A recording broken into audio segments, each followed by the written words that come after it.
तो केहू फुलझड़ी के साथ पीएम के दूध,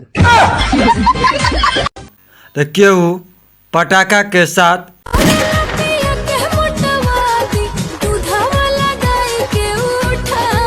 जरूर भाई दिवाली मनैले बा तो मन हरियर रहबे करी आ चकाचक काहे ना रही।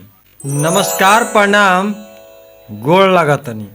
तो का हाल बा भाई लोग। उम्मीद करतनी कि रउआ लोग एकदम चकाचक और मज़े में हो खब जा। काहे से कि हाल ही के बीतल बा दिवाली।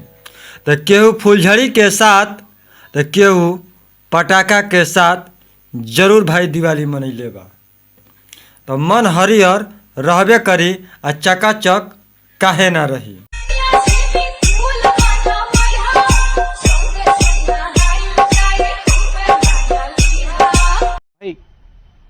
मजा आया और मैं ये जो मजा है हिंदुस्तान के हर व्यक्ति। बाप दादा जिंदगी भर गढ़ही में नहैलन, हई भौजी के चाही स्विमिंग पूल नहाए के। देखा इनका तनी एटीट्यूड ना भाई, देख तरह इस स्विमिंग पूल में नहाई। अरे हम तो कहतनी चला हमरा गांव के दक्षिणारी बहुते को बड़ियार गढ़ही बा।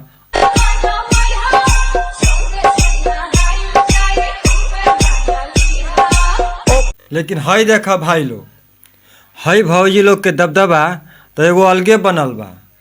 काहे हर चीज खेसारी पूरा जवानी के करवा पूरा मेकअप पूरा देख खेसारी। जब सब लोग लाइन में लगिए गइल बा तो भैया ई तो यूट्यूब और सोशल मीडिया के जमाना बा। तो हई भौजी काहे के पीछे रही हो। हर चीज खेसारी पूरा जवानी के करवा पूरा मेकअप पूरा देख खेसारी।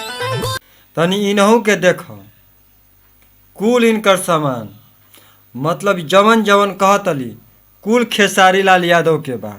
जब खेसारी भाई लाइन में ना अलन तो खेसारी भाई खराब हो गइलन। यही लोग ऐसे ही आरोप लगावत रहता बिना मतलब के। एकरा पर विशेष ध्यान नहीं देवे के, ध्यान तो देवे के बा हई भौजी पर। पूरा मेकअप पूरा देख खेसारी भाई के पीछे कितना लाइन लगल बा। चैनल के सब्सक्राइब करी और पहले से सब्सक्राइब कर ले बानी तो वीडियो पर कमेंट कुछ लिखी, अपन सुझाव लिखी और ज़्यादा से ज़्यादा लोग तक शेयर करके भाई लोग हमार हाथ मजबूत करे के काम करी। फिलहाल अभी खातिर इतने बा।